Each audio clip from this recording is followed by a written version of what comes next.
हाँ, मेरे लिए स्ट्रॉबेरी जूस ले आइयो। हाँ, तुम क्या लोगे? लीजू। लीचू? अबे लीचू क्या होता है? अच्छा, लीची जूस। हाँ, ले आ। आई एम सॉरी, क्यों? That day I hold you हूतिया। कोई बात नहीं, आई एम सॉरी, कोई बात नहीं। यूर हूतियों का राजा।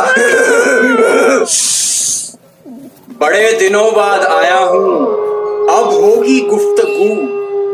बड़े दिनों बाद आया हूँ, अब होगी गुफ्तगू। गू खा लो, खा लो। हैं? भैंस हो क्या? हैं, क्या कर रहे हो? अब ये कौन है? अंकल, समीर फुद्दी। फुद्दी? My grandfather loved फुद्दी।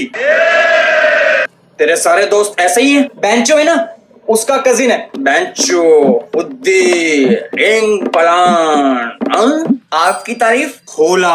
होला? होली के दिन पैदा हुए थे। अच्छा, वो लोहड़ी के दिन पैदा नहीं हुए। अबे ओ रैबिट जैसी शक्ल के। कल ऐसे तो क्या हो गया? कम से कम तेरी तरफ सर पे अंडरवेयर तो नहीं पहनता।